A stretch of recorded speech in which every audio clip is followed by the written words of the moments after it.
एक रात फिर मुझे वही दौरा पड़ा और मेरे हाथ पांव ईंच गए, दिमाग बोझल हो गया और सीने में जलन होने लगी और आंखें उबलने लगीं।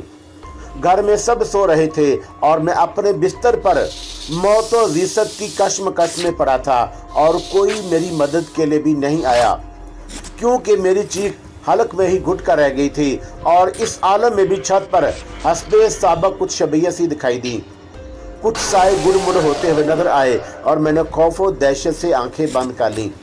उसके बाद जो कुछ मैंने देखा और उससे मेरे जिस्म पर लर्जा तारी हो गया। पिंडित अशोरीलाल भी यही कहता है, मैंने जुद्बुद्ध होकर कहा। कौन अशोरीलाल? साधु ने तजस्सुस से पूछा। वही करछे वाला पिंडित, ना जाने वो क्या चाहता है, मेरे पीछे पड़ जाता है। एक दिन तो मैंने उसे घर से निकाल दिया। मैंने उसे टटोलने के लिए कहा, किसी चक्कर में मत पड़ जाना। वो नाराजगी से बोला। पिंडित के जिक्र पर उसके तमतराक का वो आलम नहीं रहा जो पहले था। जितनी जल्दी हो इस माया जाल से निकलकर मेरे पास आ जाना, उसने अपने लहजे पर जोर देते हुए कहा। मैं तुझे बताऊंगा कि तुझे क्या होना चाहिए। महाराज जरा खुलकर बताइए। मैंने अपनी तरफ से उसकी रगबत देखकर अपनाइए से कहा। आखिर तुम मुझसे क्या बताना चाहते हो और तुम्हें किस समय का इंतजार है? मैं तुम्हारे साथ अभी चलने को तैयार हूं। तो चल, मेरे साथ चल, उसने तेजी से कहा। कहाँ? मैंने सादगी से पूछा। पहाड़ों में, यहां से दूर, बहुत दूर। वापसी कब होगी? मैंने मासूमियत से पूछा। वापसी का ख्याल दिल से निकाल दे। वहां जाएगा तो तुझे वापस आने का होश भी नहीं रहेगा। फिर क्या होगा? फिर तेरे चरण छूने के लिए मिनश दूर दूर से आया करेंगे। तेरे हृदय एक बंदर होगा, गुलाब की फूल की तरह नाजुक, औस की तरह शीतल। ये सब कुछ कहाँ और मैं कहाँ? मैंने हंसकर टालते हुए कहा। अपनी भाग्य ऐसी कहाँ महाराज, इसके लिए मन मारना पड़ता है और मेरे मन पर बड़ा बोझ है। समय आ सकता है, वो कुछ सोचते हुए बोला। पहाड़ी पर आया कर और जब तेरा मन उब जाए तो किसी समय आ जाना। तेरा मन जरूर उब जाएगा। संसार में बड़े बड़े कांटे हैं, इसीलिए मैं कहता हूँ कि खूब खुल खेल ले और जब कोई रास्ता ना मिले तो उधर आ जाना। पर दरमियान में ऐसा ना हो कि वह नाराज हो जाए। जल्दी आने की कोशिश करना। तुम मुझसे नाराज तो नहीं? मैंने नियाजमंदी से पूछा। तुझसे कौन नाराज हो सकता है? वह मुस्कुराकर बोला। महाराज, मैं तुम्हारे पास जरूर आऊंगा। अभी मुझे संसार ही के कुछ झगड़े भुगताने हैं। जब तक मैं उन्हें भुगतान नहीं लूंगा मेरा मन शांत नहीं होगा। साधु के पास खड़े खड़े मुझे उलझन होने लगी थी और कम से कम इस बात के यकीन हो गया था कि उसने किसी से मेरे बारे में कुछ नहीं कहा है। उससे गुफ्तगू के बाद मेरे ज़हन में बहुत से अंधेरे छट रहे थे और मैं उसके सामने ज्यादा देर खड़े होकर मुरव्वत में कोई अहद करना भी नहीं चाहता था। करछे वाले पंडित के जिक्र पर उसकी आंखों में जो सुर्खी, माथे पर जो शिकन और अंदाज में जो बरहमी आई थी, उसने मुझे खासा पुरउम्मीद और पुरएतमाद कर दिया था कि चू यकीनन कोई ऐसी हस्ती है जिसकी कशिश उन्हें मेरी तरफ खींचती थी। उन्हें यह भी डर था कि मुझसे वो छीन ना जाए। दोनों बार बार इस खदशे का आधार करते थे। साधु से मेरा खौफ बड़ी हद तक कम हो गया। फिर भी एक बड़ा साधु था जो इरादे को पहचान लेता था और जिससे अपने ग़याब में होने वाली बातों का इल्म हो जाया करता था। महाराज, मैंने उसके हाथ पकड़कर बोसा दिया। बस तुम्हारी तरफ से यह सहारा चाहिए कि तुम मुझे रास्ता दिखाने के लिए मौजूद हो, मैंने इंकिसार से कहा। साधु ने मेरे सर पर हाथ रख दिया और मुस्कुराते हुए पुराना जुमला दोहराया। मैं तेरा इंतजार करूंगा। मुझे सबसे ज्यादा फिक्र डाली और शारदा की थी, लेकिन मैं अपने इस हुलिये में सबसे पहले वीनस चंद्र से मिलना चाहता था। घर जाने की बजाय मैं सीधा वीनस चंद्र के महल की तरफ बढ़ने लगा। राहदारी के पास बैठा हुआ दरबान मुझे देखकर चौंक पड़ा और उठकर मेरी खैरियत पूछने लगा। मैंने कोई जवाब न दिया। वीनस चंद्र के सेक्रेटरी ने मुझे बताया कि राजकुमार से मुतअद्दिद बार मुझे पूछ चुके हैं, अंदर कौन है? मैंने थकमाना अंदाज में पूछा। राजकुमार, राजकुमारियों चंद मेहमानों के साथ बैठे हैं। ठीक है, मैंने अंदर जाने का इरादा बदल दिया।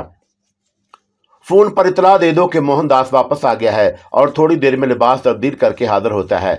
सेक्रेटरी के रिसीवर उठाने से पहले मैं अपने घर की तरफ चल पड़ा। डाली दरवाजे के बाहर धूप में मेरा इंतजार कर रही थी और मुंह जर्द पड़ा हुआ था, बाल बिखरे हुए थे। मुझे देखकर वहशत ज़दा अंदाज में मेरी तरफ दौड़ी। दूसरे मुलाजिम उसकी बेकरारी हैरत से देख रहे थे और वह सब मेरी खैरियत पूछने मेरे गिर्द जमा हो गए। कहाँ थे भैया मोहनदास? डाली से तो कह कर जाते। रो रो कर उसने ये हाल कर लिया है। चल अंदर चल। और मैंने उसकी कमर पर हाथ रखते हुए कहा और गुड्डे को गोद में लिया और दोनों बुरी तरह रो रहे थे। अंदर जाकर डाली सिसकने लगी। कुछ बात ही नहीं करती थी, बस आंसू बहाई जाती थी।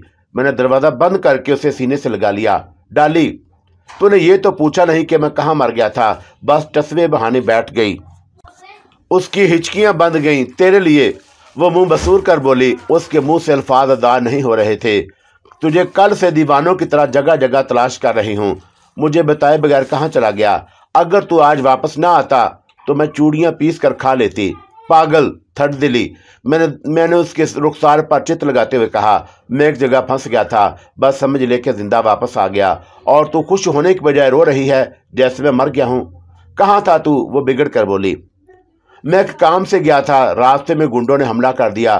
खूब जोरम जोर लड़ाई हुई। मैंने सालों से ये बंदूक छीन ली, शायद कभी काम आ जाए, बस इतनी सी बात है। मैंने हंसकर कहा।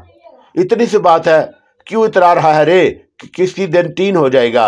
ये बंदूक का खेल अच्छा नहीं है। मोहन, खुदा के लिए बाज आ जा। बस अब कुछ दिनों की बात और है, मैं तुझे यहाँ से ले चलूंगा। मैंने उसकी बाकी लेक्चर सुनने से पहले पेशबंदी कर दी। तू नहीं जाएगा, तेरे मुंह को खून लग गया है, यहाँ से मेरा जनाजा ही उठेगा। ठीक है, तूने सोच लिया है तो यही सही, वो अफसुर्दगी से बोली। अच्छा ये बता, कुछ खाने पीने को है? कल से कुछ खाया पिया ही नहीं। वो फिर रोने लगी। तू गुड्डे को संभाल, मैं तेरे लिए घी की रोटी पकाती हूँ। मुझे डाली से खौफ आने लगा। हालांकि लिबास तब्दील करके मुझे जल्द अज जल्द वीना चंद्र के पास पहुंचना था, लेकिन मुझसे डाली के सामने किसी जरूरी काम से बाहर जाने का अज़र नहीं किया गया। जब से वीना चंद्र की मामलात बड़ी थी, डाली मुझसे दूर होती जा रही थी। डाली मेरा अखलाक थी, वो मेरा एहसान थी। डाली मेरी रिश्तेदार थी, वो ना जाने क्या क्या थी। गालबन वो सब कुछ थी। मैंने सोचा कि मैं कल किसी वक्त उसे राजेपुर का बाजार दिखाने ले जाऊंगा। ये काम तो मुझे बहुत पहले करना चाहिए था। अगर वीना चंद्र के लिए मैं पिस्तौलों, खंजरों और बंदूकों से खेल सकता था, तो क्या डाली के लिए कुछ नहीं कर सकता? कल उसे बाजार ले जाकर जेवरात और कपड़ों से लाद दूंगा और उसे कहूंगा कि तू काम करना बंद कर दे। अब तेरा मोहन राजकुमार का सबसे करीबी आदमी है। तू राजकुमारियों की तरह जिंदगी बसर कर। तू भी एक राजकुमारी है, क्योंकि तू मोहनदास के साथ रहती है। मैंने उसकी हैसियत बढ़ाने के लिए बहुत से फैसले किए, लेकिन जब मैं कपड़े पहनकर बाहर निकला तो पुरशिकवा इमारतें देखकर मुझे वापस आना पड़ा। डाली के लिए तो मैं कुछ नहीं कर सकता, उसे राजकुमारी नहीं बना सकता। जब तक हम यहाँ मौजूद हैं, ये इमारतें हमें हमारी औकात का एहसास दिलाती रहेंगी। डाली उम्दा लिबास और कीमती जेवरात पहनकर भी मुलाजम रहेगी। हमारे यही मकान रहेगा, उसी का माजी भी उसके साथ रहेगा। वो कभी हुक्म नहीं चला सकती। वीना चंद्र ने गालबन मेरी आमद की इतला सुनकर सब मेहमानों और बहनों से निजात हासिल कर ली।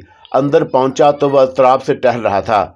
मुझे देखते ही लिपट गया। मोहन, उसने वफूरे जज्बात में मुझे खींच लिया। मोहन मेरी जान, करिए तो है। तुम्हारे हाथ में ये बंदूक, चेहरे पर जख्म कैसे हैं? तुम कहाँ थे? ये बंदूक देख रहे हैं आप? ये मैं आपको बतौर तोहफा पेश करने के लिए लाया हूँ। ये हमारे दुश्मन की निशानी है। उससे वो आपके दोस्त को ख़त्म करना चाहते थे।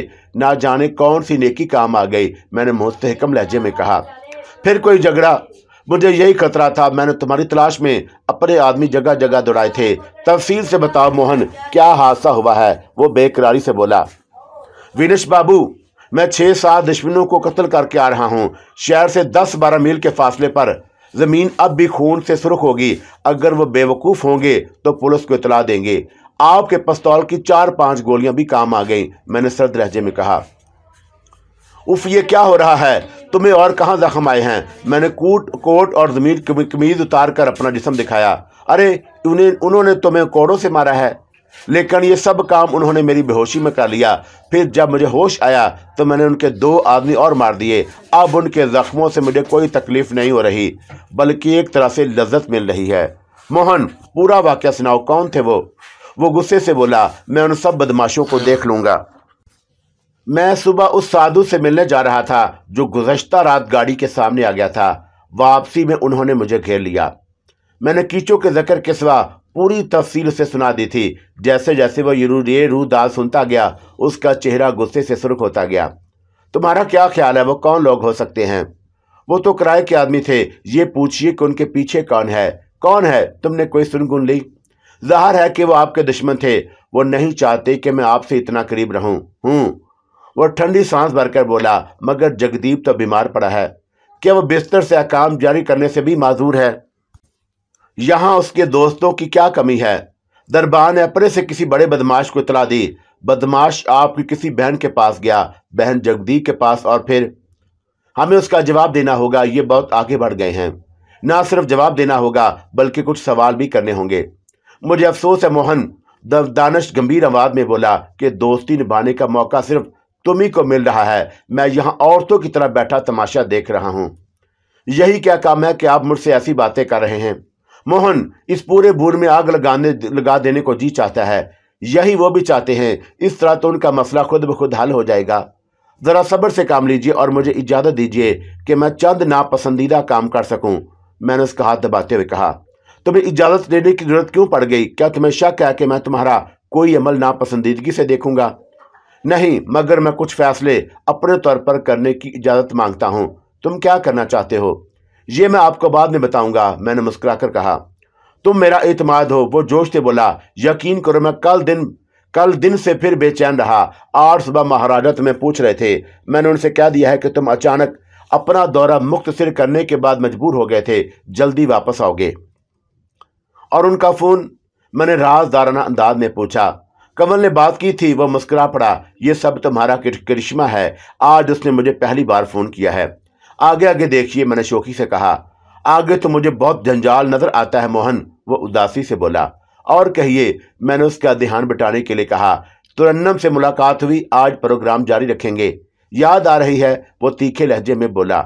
हाँ, कुछ रात भर हंगामे रहेंगे, मगर तुम कितनी रातों से नहीं सोए हो। जरा आराम कर लो, कल रात उसे बुलाएंगे। और भी लोग हैं, तुम कहो तो यहाँ अंबार लगा दिया जाएगा। रात को मुझे बहुत से काम करने हैं। शब रोज सोचने और जागने ही से हम अपने दुश्मनों पर काबू पाएंगे। इस पिस्तौल में गोलियां भर दीजिए। क्या तुम भून से बाहर जाना चाहते हो? क्या इरादा है? मैं भी तुम्हारे साथ चलूंगा, वो मचल कर बोला। नहीं, मैं रात भून ही में गुजारूंगा। शायद मुझे 2-1 आदमियों का खून करना पड़े। मैंने गैर जज्बाती लहजे में कहा। इजाजत है, तुम्हें खून बहाने की मुकम्मल इजाजत है। अपनी जिंदगी महफूज करने के लिए ये दरिंदगी लाजम है। मैं रात को देर से आऊंगा। इतने अहम काम करने के बाद यकीनन कुछ आराम करने को जी तड़पेगा। आप तुरन्नम को बुलाकर उससे लुत्फ लीजिएगा। उधर मैं अपने काम निपटा के आऊंगा।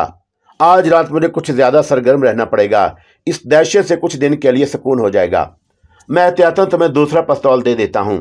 उसी वक्त सेक्रेटरी ने फोन के जरिए इतला दी कि ऑफिसर इन कमांड की सारदादी रीता हार्डिंग मुलाकात की मुतमन्नी है। वो आफते जहां ऐसे वक्त पर आई जब मैं उसे अपना चेहरा नहीं दिखा सकता था। चारों न चार मुझे दूसरे कमरे में जाना पड़ा। कोई और होता तो विनश उसे मना करवा देता, मगर वो उसके आका की लड़की थी। ये भी कुछ कम एजाज की बात नहीं थी कि उसने इधर का रुख कर लिया था। बड़े बड़े फैसले कराने में ये छोटे छोटे तल्लक बहुत काम आते हैं। अंग्रेज की खुशनुदी बासे सादत थी। मैं दूसरे कमरे में पर्दे की ओट लेकर खड़ा हो गया और रीता का जायजा लेने लगा। वो बहुत खूबसूरत लिबास में आई थी। विनिश ने बढ़कर उसका इस्तकबाल किया और दरबान को हुक्म दिया कि वो शारदा को भेज दे। शारदा के नाम से मेरे खून की गर्दिश तेज हो गई। रीता हस्बे तवक्का प्रोफेसर से मिलने आई थी। जब उसे यह मालूम हुआ कि प्रोफेसर राजेपुर से रुखसत हो गया है तो उसे अच्छी खासी उदास होगी और कहने लगी। विनिश ने उससे पंडित अशोरी लाल का तज़किरा किया और सेक्रेटरी को हुक्म दिया वो मेहमान खाने के मंदिर या बड़े मंदिर से पंडित अशोरी लाल की कोई फिल-फोर यहाँ का इंतजाम करे। रीता, पंडित अशोरी लाल और शारदा के बीक वक्त आमद का ऐलान सुनकर मेरे जिस्म में कुछ ज्यादा ही हिद्दत पैदा हो गई, लेकिन मैं अपनी जगह खड़ा बाहर का मंदिर देखता रहा। शारदा आई तो चेहरा सुता हुआ था जैसे वो रात भर जागी हो। लिबास भी उसने हल्का सा पहन रखा था। मैं उसे देखकर मुस्तरिब हो गया। विनिश ने रीता से अपनी बहन का तारफ कराया और मैं उसकी बातें सुनता रहा। मशरिक व मगरब के हुस्न जमाल का एक दिलकश मंजर मेरे सामने था। रीता ने उससे परसों रात वाले प्रोफेसर की हिमा जहत शख्सियत का जिक्र किया तो शारदा विनिश से उसके मुतल्लिक पूछने लगी। विनिश ने शायद उसे पहलू पर नहीं सोचा था। वो सटपटा गया। रीता की मौजूदगी में हिंदुस्तानी में ऐसे उसे जवाब देना बेअदबी थी। आका की लड़की नाराज हो जाती। उसने टालने की कोशिश की कि तुमने प्रोफेसर जाहदी को नहीं देखा। नहीं, शारदा मुतअज्जब होकर बोली, वो हमारे मेहमान थे। हाँ, विनिश ने झंझलाकर कहा। कौन 4 दिन रहे? क्या इनका मौजू मशर की तिलस्मी दास्तानें था? हाँ, विनुश ने बेदिली से कहा। तुमने मुझे नहीं मिलवाया उनसे, वो किस वक्त आए थे? ताज्जुब है, हालांकि मैं परसों रात भी यहाँ बैठी थी। तुम अब बहुत गुम होते जा रहे हो, वो शिकवा करने लगी। और फिर उसे अचानक मेरा ख्याल आ गया, सुना है कि मोहनदास वापस आ गया।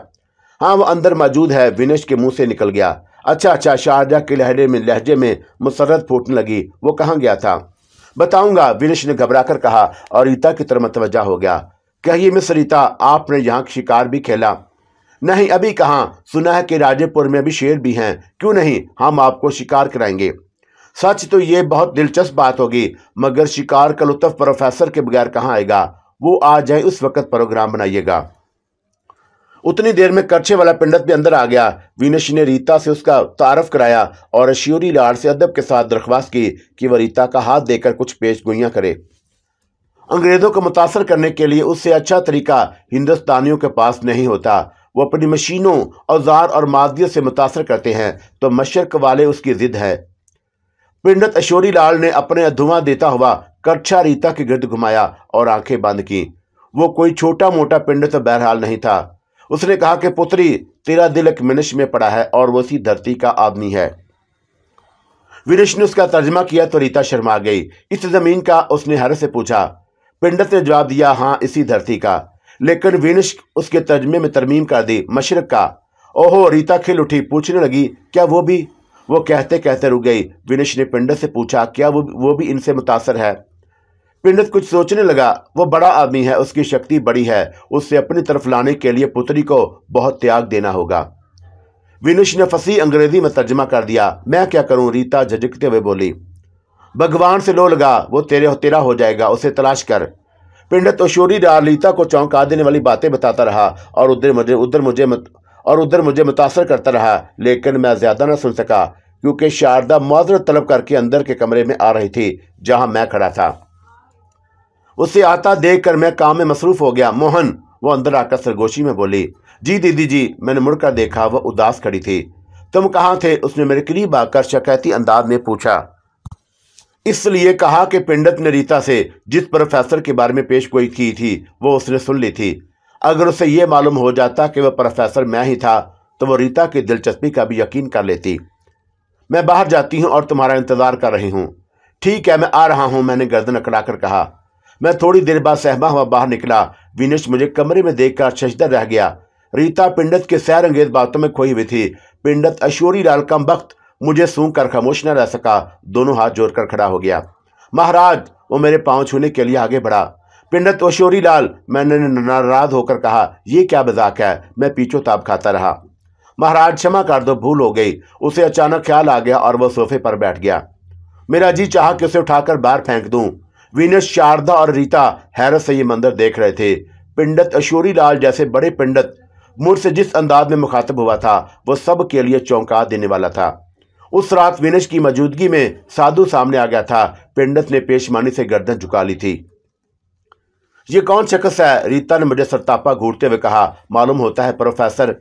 वो आगे कुछ न कह सकी। विनय चंदन ने हंसते हुए उसका जुमला उचक लिया। ये हमारा खास मुलाजमिन मोहनदास है। जी अच्छा, उसे यकीन नहीं आया था। वो तदबदब से बोली। ये तो पंडित उसे देखकर इस तरह कैसे खड़े हो गए? क्या ये कोई अहम आदमी है? नहीं, इबादत गुजार ज्यादा है, पूजा पाठ में लगा रहता है, इसलिए पंडित साधु इसकी बड़ी इज्जत करते हैं। हालांकि ये बेचारा जाहल है। शारदा ने मुझे देखकर विनेश को सहारा दिया। मैंने महसूस किया कि रीता बार बार मुझे देख रही है। काफी पीने के दौरान में भी उसकी निगाहें मेरी तरफ से नहीं हटी। पंडित अशोरी लाल अब बिल्कुल खामोश हो गया था। क्या आप मुझे प्रोफेसर का पता दे सकते हैं? वो सैलानी आदमी है, उसका क्या पता ठिकाना, आज यहाँ कल वहां, विनेश ने हंसते हुए कहा। अगर उसका फोन आया तो मैं जरूर मालूम करके आपको फोन कर दूंगा। आपका ये मुलाजम भी शानदार शख्सियत का मालिक है। रीता ने मुझे किन अखियों से देखते हुए कहा। मैं डैडी से कहूंगी कि वो इसे अपने आप से मांग लें। ये तो ज्यादातर मंदिर में रहता है, ये यहाँ से नहीं जाएगा। अजब बेफिक्रा और मस्त आदमी है। नक चढ़ा, बदजुबान और अखड़ भी। आपके लिए और अच्छे मुलाजम फराहम कर दिए जाएंगे, शारदा ने कहा। वो एक अंग्रेज लड़की थी, उन्हें परेशान करती रही और मेरी तरफ देख देख कर मुस्कुराती रही। मैं नजरें बचाता रहा। आखिर किसी तरह वह मगरब के वक्त टली तो शारदा और विनेश उसे छोड़ने गए। जैसे ही वो गए, पंडित मेरे पैरों पर गिर पड़ा। वो शायद इसी इंतजार में बैठा था कि मुझे क्षमा कर दो महाराज। उसने गड़गड़ाकर कहा, सेवक का कोई काम कर दो। तुम बिल्कुल गधे आदमी हो, मैंने उसे डांट कर कहा। मैं शायद उसे और बुरा भला कहता, मगर उसी वक्त शारदा और विनेश अंदर दाखिल हो गए। पिंडत फिर संभल कर खड़ा हो गया। क्या बात है महाराज, तुम मोहनदास पर इतने मेहरबान क्यों हो? विनेश ने आते ही पूछा। पिंडत से कोई जवाब ना बन पड़ा। राजकुमार, वो अटक अटक कर बोला, मुझे इसके माथे पर उतारों की लकीरें नजर आती हैं। यकीनन, विनेश चंद्र उलझते हुए बोला, इसके माथे पर लकीरों का बहुत बड़ा जाल है। कभी हम भी देखते हैं तो हैरतज़दा रह जाते हैं। प्रणाम प्रणाम। पिंडत सबको सलाम करता और मुझे घूरता हुआ बाहर जाने लगा। उसके लिए सबसे बेहतर तरीका यही था कि यहां से चुपके से निकल ले, लेकिन वो कम वक्त मुझे मुसीबत में छोड़ गया। उसके जाने के बाद शारदा और विनेश कुछ देर तो गुमसुम रहे। वो क्या सोच रहे हैं मुझे मालूम था, इसलिए मैंने खामोशी के साथ वहां से खिसकने ही में आफियत समझी। मुझे एहसास था कि मैं किसी दिन जरूर अय्याह हो जाऊंगा। फिर क्या होगा? ये पिंडत, साधु और कीचू मुझे कहीं का ना रखेंगे। शारदा का राज भी खुल जाएगा। मैंने सोचा विनेश चंद्र को जाकर सब कुछ बता दूं। उसने मुझसे इतने बड़े अहद किए हैं तो ये उसकी आजमाइश का बेहतरीन मौका होगा। लेकिन मेरे अंदर खुद को मुनकशिफ करने की हिम्मत नहीं थी। शायद मैंने बहुत झूठ बोले थे। विनेश चंद्र से नया पिस्तौल लेने की बात रह गई। मैंने अपना प्रोग्राम नहीं बदला। एक पिस्तौल तो मेरे साथ था।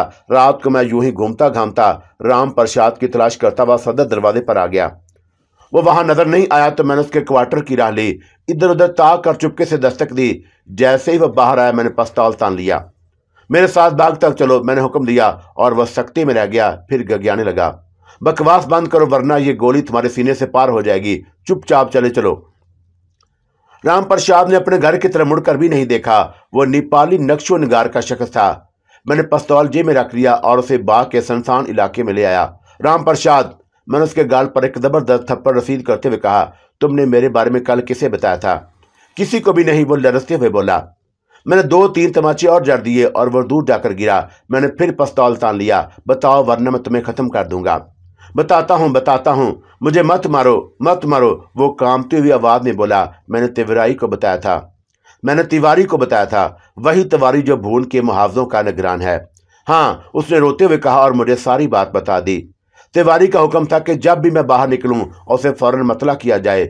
मैंने राम प्रसाद को मारने का ख्याल तर्क कर दिया और उसके साथ तिवारी के क्वार्टर का रुख किया। मैं राम प्रसाद का निशाना लिए दूर खड़ा रहा। प्रसाद की दस्तक पर तिवारी आया। शायद राम प्रसाद ने यह कहा होगा कि वह उसके लिए अहम खबर लाया है। तिवारी ने अपने क्वार्टर का दरवाजा बंद किया और राम प्रसाद के साथ बाग में आ गया। मैं भी उसके पीछे पीछे था।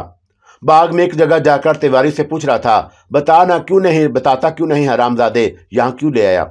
मैं बताता हूँ उल्लू के पट्टे, मैंने पीछे से गज कर कहा। तिवारी माकूल तनतोष का आदमी था, लेकिन पिस्तौल ऐसी कमीनी शय है कि उसे देखते ही आदमी का रंग बदल जाता है। तिवारी, जो मैं पूछूं सच सच बताना, तूने कल राम प्रसाद की इस रिपोर्ट से क्या मतलब किया था? क्या मैं बाहर जा रहा हूं? किसी को भी नहीं। तिवारी की हालत राम प्रसाद की हालत से मुख्तलिफ नहीं थी। तू तो जल्द मरना चाहता है, देख रहा है मेरे हाथ में क्या है, और मेरा निशाना बहुत अच्छा है, समझा? मैंने कुमारी प्रेस से कहा था। उन्होंने मुझे हुक्म दिया था कि मैं भी तुम्हारे बारे में उन्हें बताता रहूं, और मैं तो हुक्म का गुलाम हूं मोहनदास बाबू। तुम्हें तमाम हुक्म के गुलामों ने सारा काम खराब किया हुआ है। जब तक तुम जैसे नमक हराम चुन चुन कर खत्म नहीं हो जाएंगे, यही हाल रहेगा। मुझे अफसोस है तिवारी, तेरे दिन खत्म हो गए हैं। तूने मुझे कत्ल कराने की कोशिश की और 6-7 आदमियों का खून कराया। ये सिर्फ तेरी इतला पर हुआ है। मैं तुझे शूट करता हूं। ये कहकर मैंने गोली चला दी। तिवारी वहीं गिर गया। राम प्रसाद दहशत से बेहोश हो गया और मैंने उन दोनों को उठाकर हौज में डाल दिया।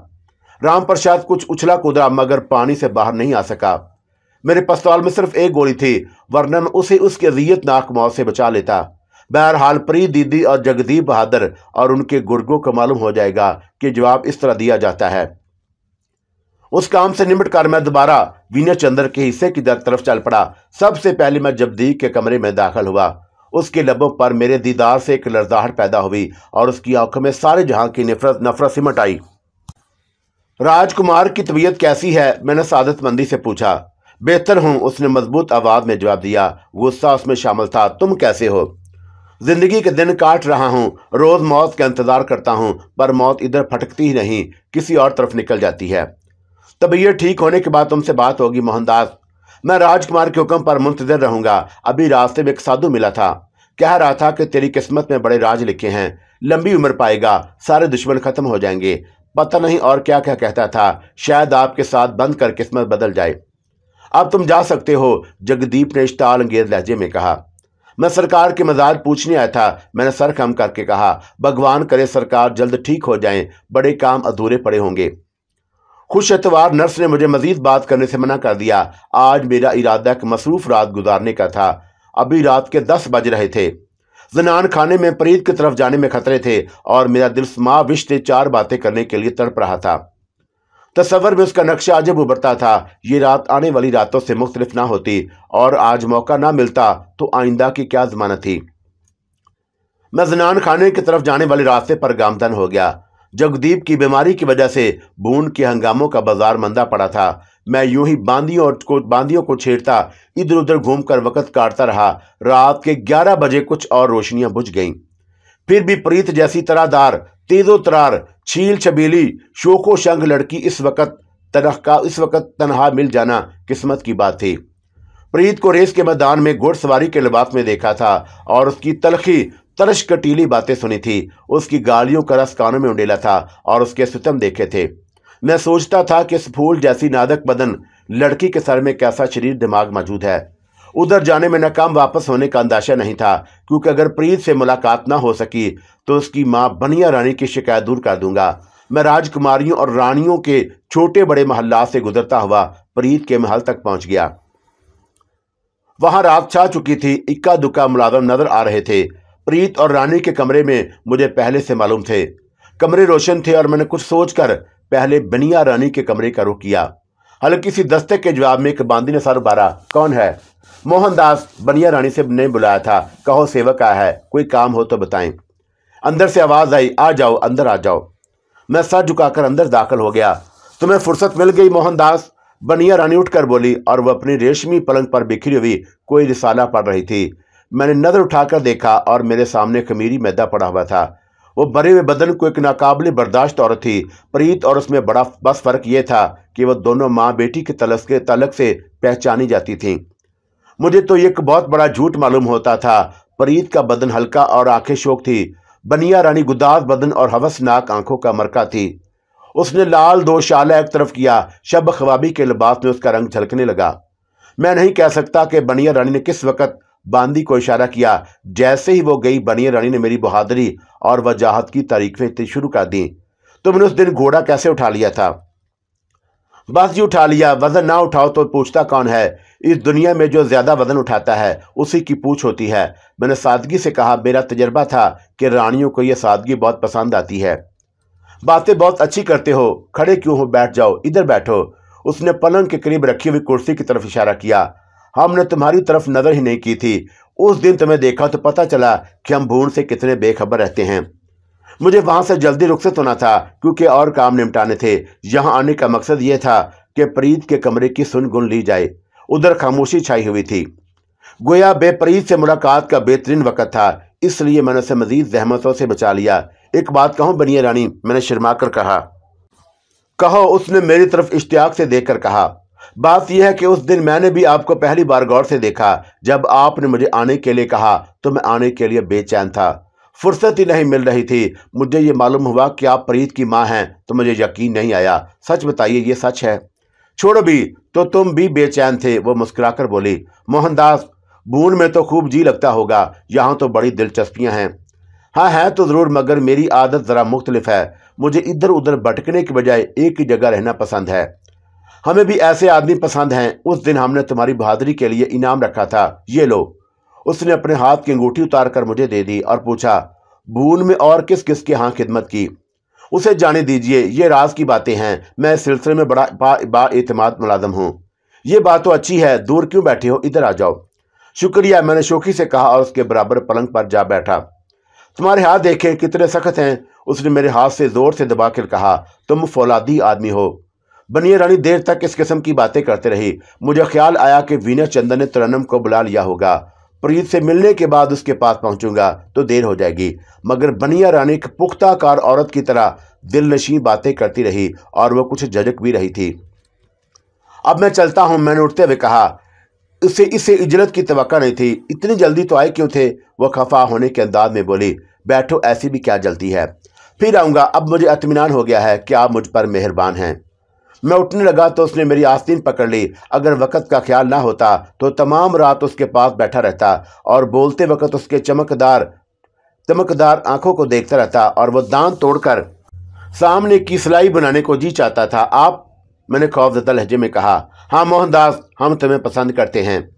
मैंने मजीद हिज्जत मुनासिब नहीं समझी, अपने दोनों हाथ दराज किए और कोली भरकर उसे उठा लिया और फिर मैं उसे उठाए हुए दरवाजे तक आया।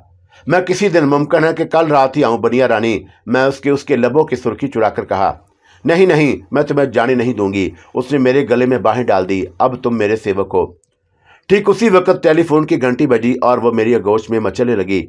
मैंने उसे छोड़ दिया और वो बेअकड़ा फूल की तरह बढ़ी। हेलो, उसने बेदली से कहा, मगर दूसरे ही लम्हे उसका रंग बदल गया। क्या कहा? विनय चंद्र जख्मी हो गए? और वो कहाँ है? अच्छा, मैं अभी आती हूँ। क्या हुआ बनिया रानी? मैंने वैश्य से पूछा। विनय चंद्र जख्मी हो गए हैं, वो झंझलाकर बोली। मैंने दूसरा लफ्ज नहीं सुना। मैं दरवाज़ा खोलकर बाहर भागना ही चाहता था कि बनिया रानी की थकमाना आवाज़ आई, ठहरो, थोड़ी देर में हम भी उधर जाएंगे। नहीं, मैं अब यहाँ एक लम्हे भी नहीं रोक सकता। उसने तकिए के नीचे से पिस्तौल निकालने में बड़ी फुर्ती दिखाई। मोहनदास, हमारे करीब आओ, इस वक्त हमें तुम्हारी ज़रूरत है। मैं उसके करीब पहुंच गया। बनिया रानी, मैंने गुस्से से झपड़ कर पिस्तौल उसके हाथ से छीन लिया और उस बिस्तर पर से धकेल कर बरक रफ्तारी से बाहर आ गया। मैं बफर में शेर की तरह चबूतरे, दालान और राहदारियां फलांगता हुआ विनय चंद्र अपने दोस्त के महल की जानब बढ़ रहा था। विनय चंद्र के जख्मी होने की इत्तला ने मुझे पागल कर दिया। मैं बफर में दरिंदे की मानद बीना रानी की ख्वाबगाह से बाहर निकला और वैश्याना अंदाज से विनय के महल की जानब दौड़ने लगा। कई जगह चिकने फर्श पर मेरे पैर फिसले, गिरा, घुटनों में चोटें आईं, लेकिन मैं उठकर तेजी से भागता रहा और इससे कहीं ज्यादा तेज रफ्तारी से मेरा जहन भाग रहा था।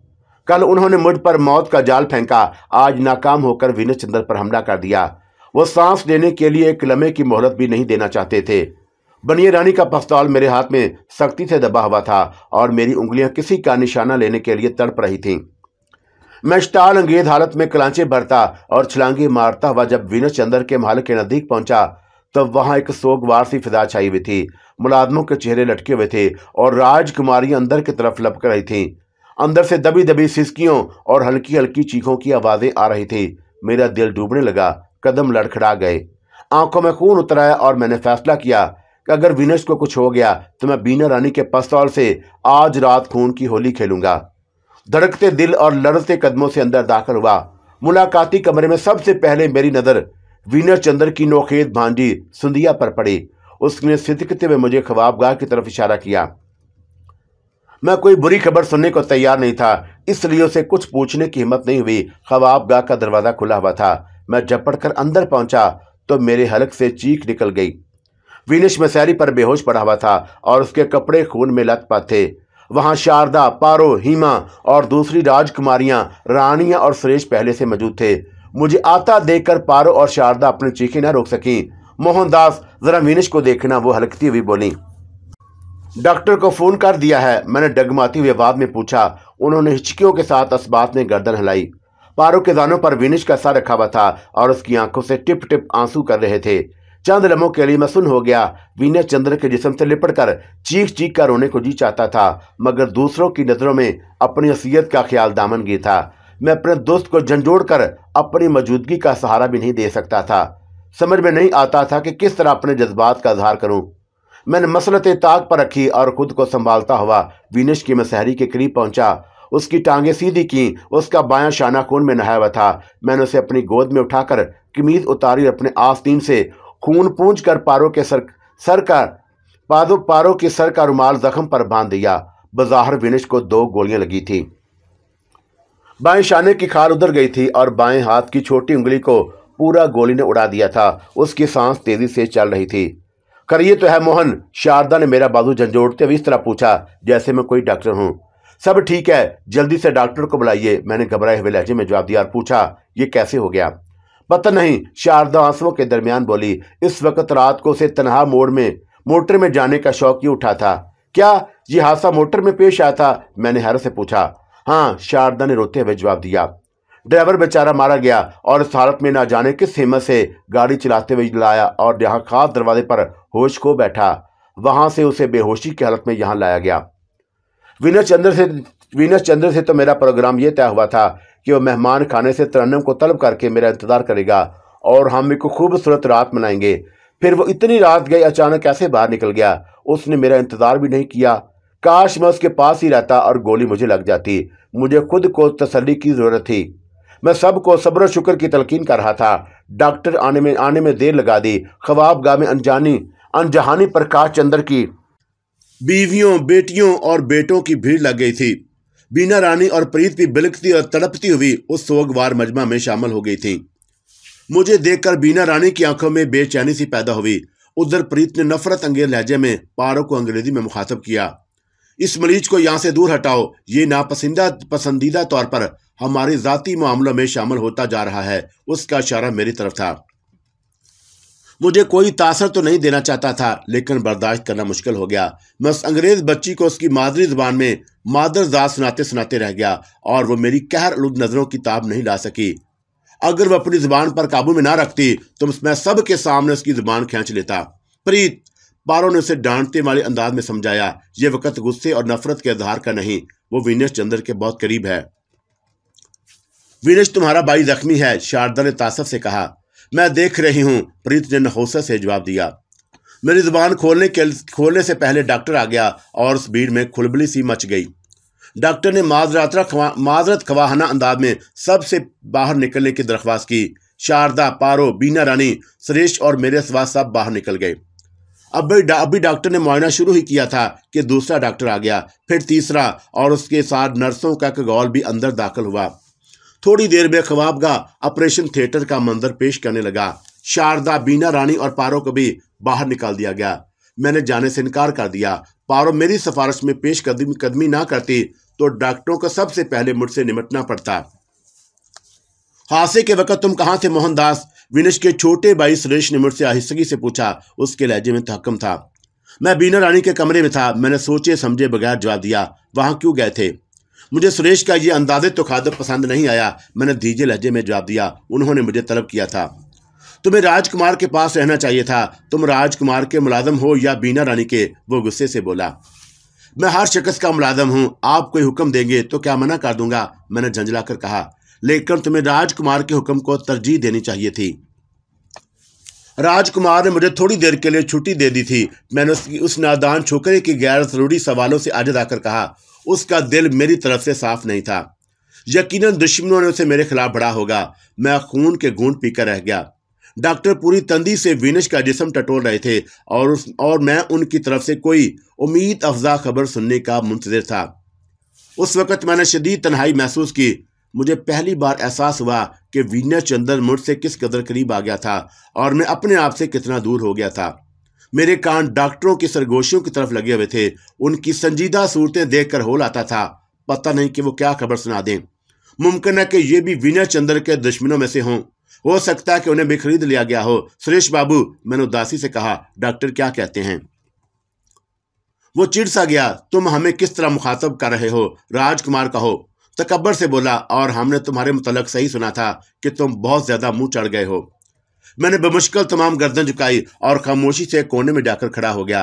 डॉक्टरों ने वीनस चंद्र के जिस्म से सर उभारे तो मैं बेचैनी से आगे बढ़ा। डॉक्टर राजकुमार, सुरेश, एक डॉक्टर की आवाज आई और खून काफी निकल गया है। बहरहाल घबराने की जरूरत नहीं, अब वो खतरे से बाहर हैं। डॉक्टर, सुरेश ने जज्बाती अंदाज में कहा, क्या उन्हें खून की जरूरत है? वो ठीक तो हो जाएंगे। उन्हें मुकम्मल आराम की जरूरत है। मेरा ख्याल है कि ये कुछ देर बाद होश में आ जाएंगे, लेकिन उनसे ज्यादा बातें ना कीजिएगा। अगर ये हमारी तवक्का के मुताबिक होश में आ गए तो फिर खून की जरूरत पेश नहीं आएगी। डॉक्टर ने सुरेश के कंधे पर हाथ रखते हुए कहा। ओह डॉक्टर, तुम्हारी इस तवज्जो का शुक्रिया। राजकुमार विनश इस रियासत का सबसे ज़हीन और बहादुर नौजवान है। हमारे लिए उसकी जिंदगी बहुत कीमती है। खुशी से सुरेश की आवाज लर्ज रही थी। मैं जानता हूं, डॉक्टर ने मुस्कुराते हुए कहा। खुद महाराजा अमरनाथ राजकुमार विनस चंद्र का जिक्र मुझसे कई बार कर चुके हैं। हमारी जिंदगी बड़ी अर्जा है। यहाँ एक रोज एक हादसा होता है। मौत की देवी उस बूंद पर मेहरबान हो गई है। पहले महाराज प्रकाश चंद्र गए, फिर महेश चंद्र, अब वो विनस चंद्र के पीछे पड़ी है। दरमियान में बहुत से मुलाजिम भी मारे जा चुके हैं। सुरेश रिक्कत अंगेज लहजे में बोला। मौत और जिंदगी भगवान के हाथ में है राजकुमार सुरेश, डॉक्टर ने सर्द आह भरकर कहा। हौसला रखिए छोटे राजकुमार। उसी वक्त बाहर एक शोर गूंजा। किसी नर्स ने जाकर यह खबर सुना दी थी कि वीना चंद्र की हालत खतरे से बाहर है। एक रेले ने अंदर आने की कोशिश की, मगर डॉक्टर ने दरवाजा बंद कर दिया। सुरेश भी बाहर चला गया। तुम नहीं जाओगे? डॉक्टर ने मुझे देखकर बुलंद आवाज में कहा। डॉक्टर साहब, मैंने आरती से कहा, मैं इन्हें इस हालत में नहीं छोड़ सकता। मेरे खून की जरूरत हो तो जितना चाहे निकाल लीजिए।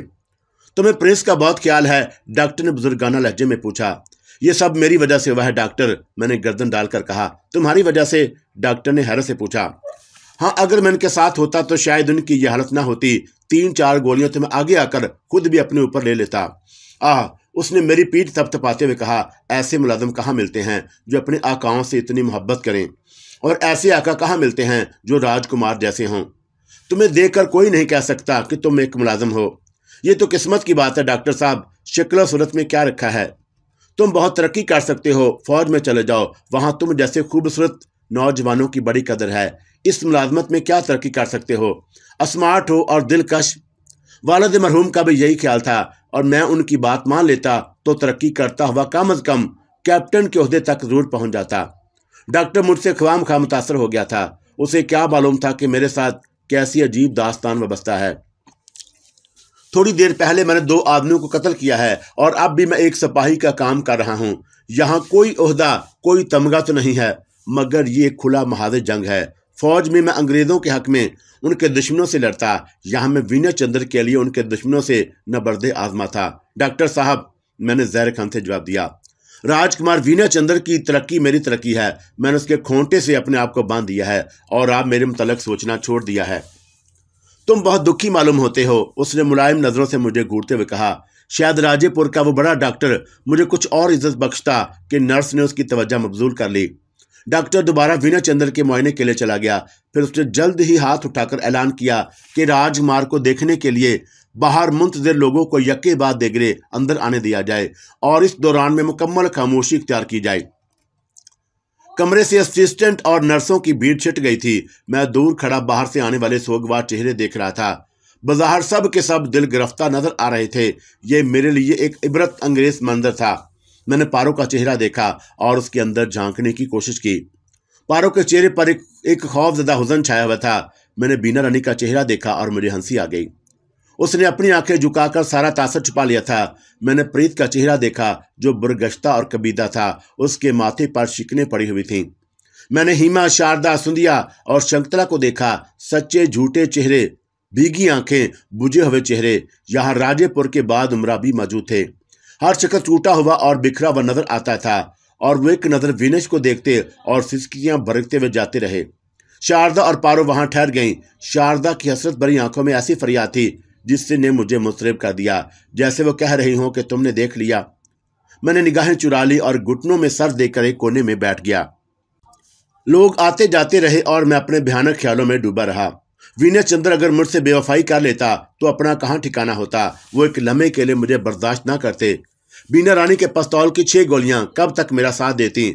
मोहन, पारो की हल्की आवाज़ मुझे मेरे ख्यालों से वापस ले आई।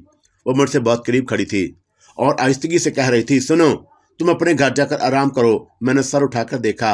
वो इशारों इशारों में मुझसे बहुत सी बातें कह रही थी। मैं तुम्हारा इंतजार कर रही हूँ, उसने सरगोशी में कहा।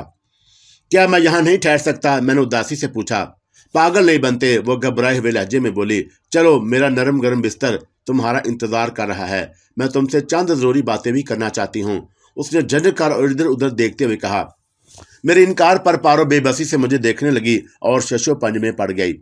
शारदा के नजदीक आने पर उसके अपनायत के अंदाज में मुगायरत का रंग आ गया।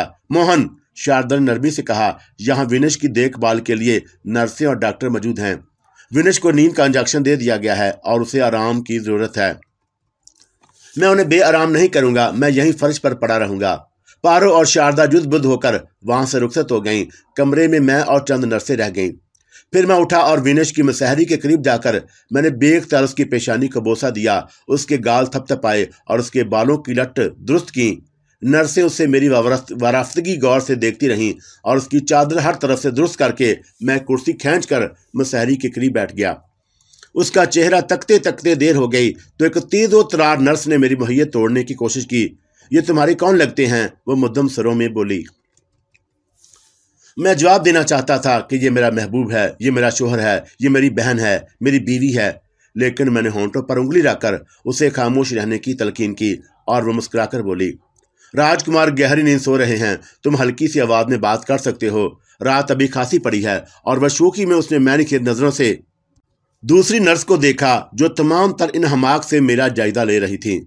मुझे ऐसे महसूस हुआ जैसे मैं कोई हसीन लड़की हूं जिसके इर्द गिर्द ये 3 मर्द बैठे उससे इश्तियाक से घूर रहे हैं। मैं कोई बात करना पसंद नहीं करता, मैंने बरहमी से कहा। वो नाक चढ़ाकर बोली, तुम्हारी मर्जी। मैंने कोई रद्द अमल जाहिर नहीं किया और वो कुता कर ख्वाबगाह की नीम उड़ियाँ पेंटिंग्स और नवार देखने में मसरूफ हो गईं। ये ख्वाबगाह उनके लिए एक अजायब खाने की हैसियत रखती थी।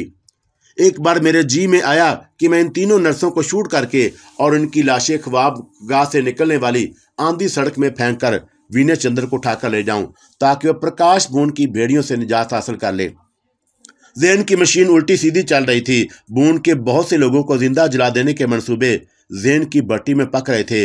मैं बेकरारी से पहलू बदलता और सारी रात जागता रहा, यहाँ तक कि नर्सें भी ऊँघने लगी। वीनस गहरी नींद सोया हुआ था या अभी तक उस पर बेहोशी का गलबा था। उसने करवट भी नहीं बदली। मैं बार बार उठकर उसके सीने के जीरो बम देखता रहा और इस तरह बैठे बैठे सुबह हो गई। एक और बेराम रात गुजर गई थी। कई रातों से वैसे भी नींद हराम हो चुकी थी। गुज़श्ता रात मैं अंधेरी कोठरी में जानकनी की कैफियत से दो चार था। आज भी सूरत मुख्तलिफ नहीं थी। सुबह होगी और वीनस ने आंख नहीं खोली। सुबह के वक्त फिर मुझे उसकी मसहरी से दरो दीवार के सहारे खड़ा होना पड़ा, क्योंकि अब वीनस की मजाज पुरसी के लिए आने वालों का तांता बद गया था। नर्सों ने उन्हें मेरे बारे में बताया और मैंने सारी रात एक पल के लिए आंख नहीं मीची। ये खबर सुनकर किसी की आंखों में चमक पैदा हुई। किसी ने सरसरी नजर डालकर मुझे देखा। शारदा और पारो के सिवा किसी ने मेरे आगे दाना नहीं डाला।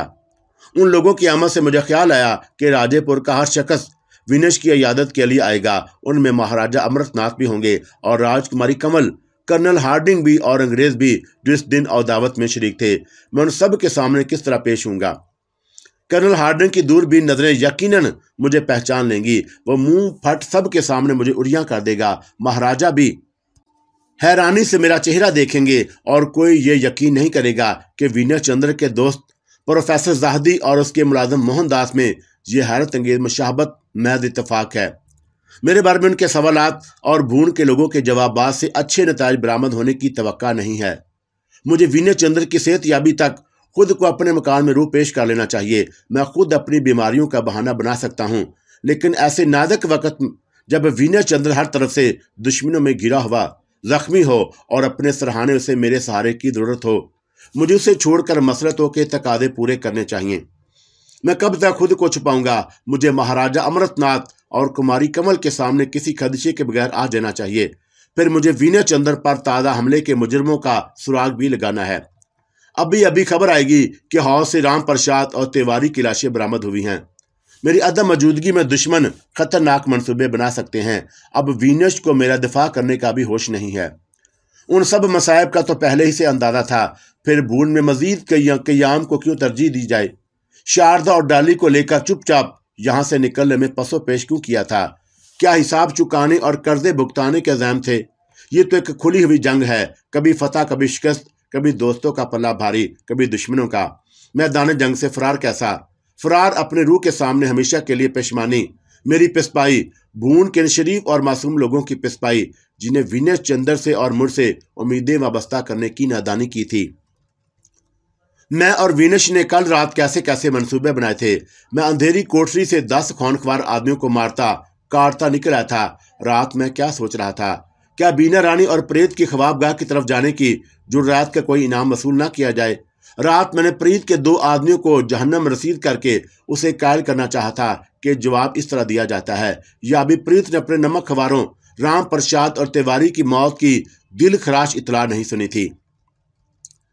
वीनस की मसहरी के करीब खड़े हुए लोगों में अचानक एक अज़राब सा पैदा हुआ। किसी ने डॉक्टर को आवाज दी, डॉक्टर देखो, उसे होश आ रहा है, वो कुछ कहना चाहता है।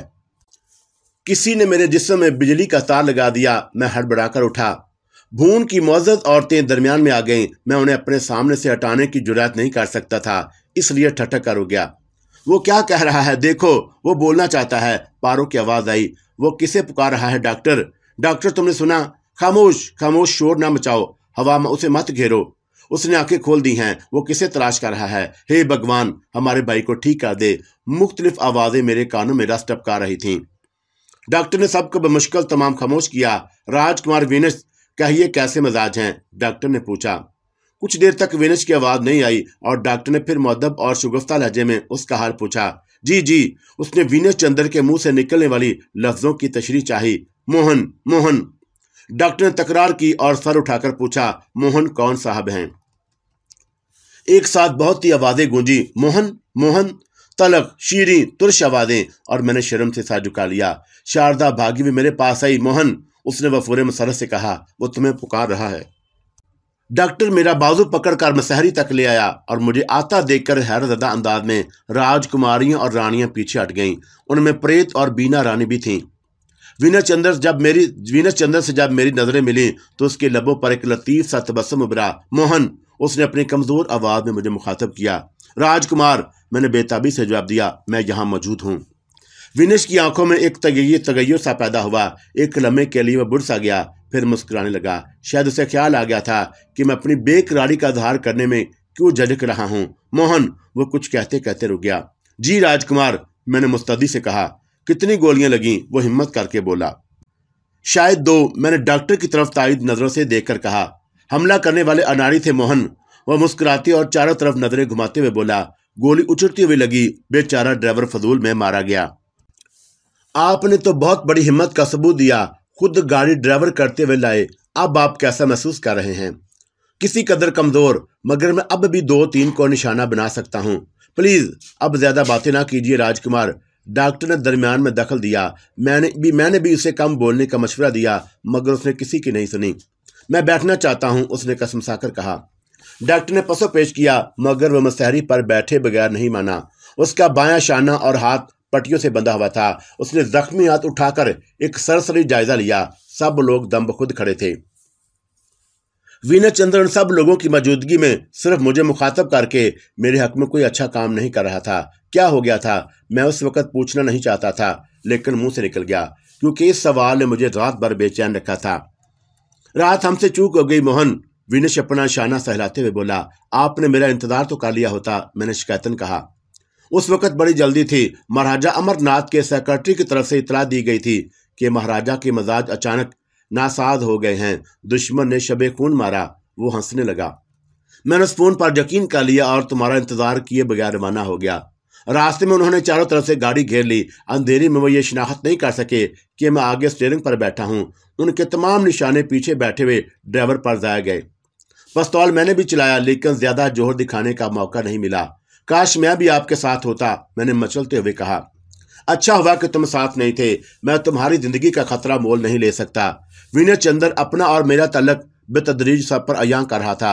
मैंने घबराकर राजकुमारियों की तरफ देखा और वह हैरानी से हमारी गुफ्तगू सुन रही थीं।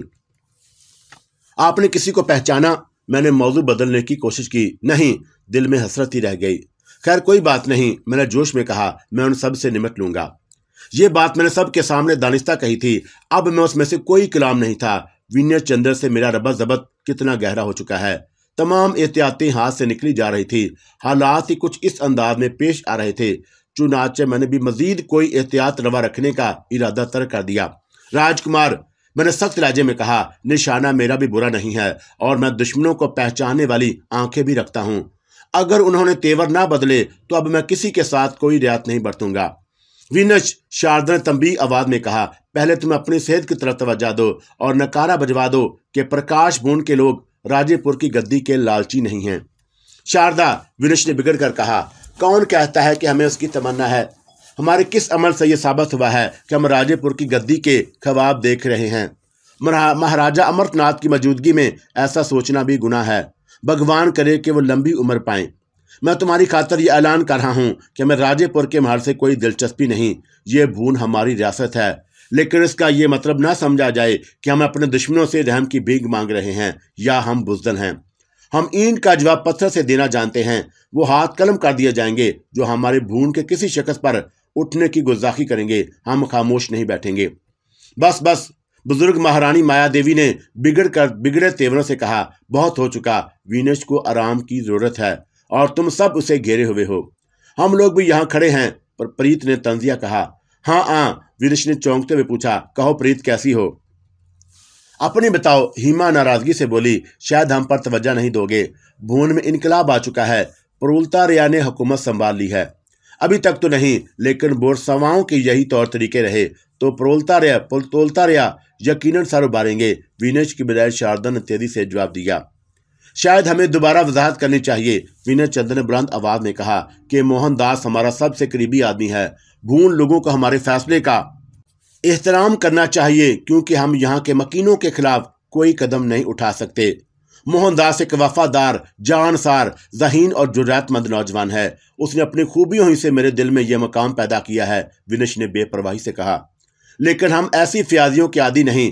पहली बार बीना रानी बोली। हमारे तजर्बाकार पुरखों का कौल है कि जूतियों की सबसे मौजूद जगह पैर हैं। गुस्से के बजाय विनश के चेहरे पर एक लतीफ मुस्कुराहट ने कब्जा कर लिया। उसने मैंने खेत अंदाज में गर्दन लाई। बेशक आप सच कहती हैं, मगर हमारी परख जूती शिनास होने के साथ साथ जोहर शिनास भी थे, और वह हीरे पत्थर परख कर निहायत शौक और शान से अपनी पगड़ियों में सजाते थे। मुमकिन था कि यह गुफ्तगू तलख नतैज से दो चार हो जाती कि शंतला ने खूबसूरती से विनश की तवज्जो रात के वाक़े की तरफ मबजूल करके सभी लोगों को ममनून किया। मैं इस वक्त सारी नजरों का हदफ बना हुआ हूँ, जैसे मैं कोई महिरल अकूल शाह हूँ। प्रकाश बूंद में आज तक किसी मुलाजम ने यह हैसियत इख्तियार नहीं की थी। अब तक के तमाम गुफ्तगू का मरकज और महवर मेरी ज़ात थी, और मुझे पूरी तरह एहसास था कि बदलते हुए हालात में मुख्तलिफ लोग मेरे बारे में किस तरह सोचेंगे। विनय चंद्र को टोकने और समझाने का मौका नहीं था। वह पहले भी कई बार कह चुका था कि बूढ़ में सबके सामने अपनी और मेरी दोस्ती का ऐलान कर देगा। उसकी तरफ से यह गैर रस्मी ऐलान किया गया था। राजकुमारियों और रानियों की नश्तर निगाहों से बचने के लिए मैंने गर्दन झुका ली। ये कशमकश इस वक्त खत्म हुई जब अननक चढ़े लोगों को डॉक्टर ने सख्त लहजे में मुखातब किया और मजीद बातचीत की इजाज़त देने से इनकार कर दिया। इस वक्त मजहब शारदा ने आंखों में मुझे इशारा किया कि मैं भी बाहर आ जाऊं, और मैंने उसकी बात मान ली। बाहर आकर मुझे बड़े दिल आज़ार जुमलों और रवैयों का निशाना बनना पड़ा। मेरे बारे में मुलाकाती कमरे और हादारी में तबसे हो रहे थे। जी में आई कि मैं उन बदजुबान औरतों की ज़बानें काट लूँ और उन फुदकती लड़कियों को बता दूं कि खून, रंग और नस्ल का आला नमूना क्या होता है। लेकिन मैं खामोशी से बाहर आने लगा। दरवाजे पर बीना रानी की दुरुस्त आवाज़ ने मेरे कदम रोक लिए। मोहन, उसने तंतने से कहा, हमें किसी वक्त तुम्हारी जरूरत पड़ सकती है। जी महारानी, मैंने अदब से कहा, मैं आपकी खिदमत में जरूर हाजिर हूँगा। और सुनो, प्रीत ने आवाज़ दी, देखो जरा हमारा सैंडल बांधते जाओ। प्रीत, शारदा की कामती हुई आवाज़ उभरी। वो गुस्से से लर्ज रही थी। तुम सब, कहते कहते रुक गई। तुम सब, प्रीत ने तीखे लहजे में कहा, तुम कहना क्या चाहती हो शारदा? मैं कुछ कहना नहीं चाहती। उसके होंठ लर्जने लगे और तेजी के साथ कमरे से बाहर निकल गई। मैं दरवाजे में उलझा खड़ा रहा, और ये मेरी जिंदगी के बेहद मुश्किल लम्हे थे। वो औरतें तरह तरह से मेरा मजाक उड़ा रही थीं। अगर मैं किसी मनफी रद्द अमल का आधार करता तो बात का बतंगर बनाकर वो मेरे खिलाफ मुहाइज कायम कर लेती, और बिस्तर पर लेटा हुआ विनय चंद्र देखता रह जाता। हीमा महिमा कह रही थी, मोहनदास, तुम एक घोड़े की तरह मजबूत हो। उधर मालती का इरशाद था कि मैं एक कुत्ते की तमाम खसरतें रखता हूँ। प्रीत अपना पांव आगे किए मेरी मुंतजिर थी ताकि मैं आगे उसका तस्मा बांधूं। पारो ये सब कुछ खामोशी से देख रही थी। मैंने चंद कदम आगे बढ़ाए ताकि प्रीत के सैंडल का तस्मा बांधूं, लेकिन मैं इरादे के बावजूद आगे नहीं बढ़ सका। एक लम्हे में गुस्से और गजब की कितनी लहरें आकर गुजर गईं। फिर मैंने मुस्तकिम आवाज में कहा, रावज कुमारी प्रीत, आज आप मुझे समझने में गलती कर रहे हैं। अगर मेरा इम्तहानी मकसूद है तो कोई बड़ा हुक्म सादर फरमाइए। मैं कहना तो बहुत कुछ चाहता था, लेकिन नाकाबिल बर्दाश्त तौर पर मैंने अपने आप को संभाले रखा। करीब था कि मैं प्रीत के पास जाकर उसके रुखसार पर एक तमाचा रसीद कर देता। उस वक्त कुछ भी मुमकिन था, और उस वक्त मैं कत्ल भी कर सकता था। शायद दूसरे लोगों ने मेरे तेवर महसूस कर लिए। बीना रानी की जहां दीदा औरत थी। वो भांप गई कि सेहतमंद और गरीब नौजवान जोश में आता है तो क्या कुछ कर गुजरता है।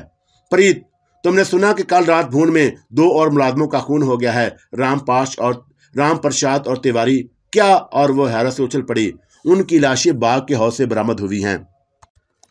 प्रीत की नजरें बेख्तियार मेरी जानब उठ गईं। भून की दूसरी औरतें जो विनिश के हादसे पर तशवीश का इजहार कर रही थी, ये खबर सुनकर मुतविश हो गईं।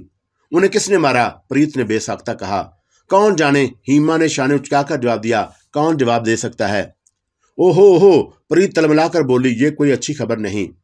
मेरे ठहरने की वहां जरूरत नहीं थी, लेकिन मैं प्रीत की बरहमी और इश्ताल के दिलचस्प मंजर से लुत्फ अंदोज होने के लिए वहां ठहर गया। मैं देखना चाहता था कि यह खबर किन लोगों के लिए ताज़ियाना साबित हुई है। अजीब इत्तेफाक है कि प्रीत को बर वक्त यह खबर सुनाई गई, ऐन उस वक्त जब वो मेरी जिल्लत के दर पे थी। दफतन मुलाकाती कमरे में एक इंतशार सा बरपा हुआ। सबकी निगाहें दरवाजे की तरफ मरकूज हो गईं। मैंने मुड़कर देखा, बूढ़ा साधु अंदर दाखिल हो रहा था।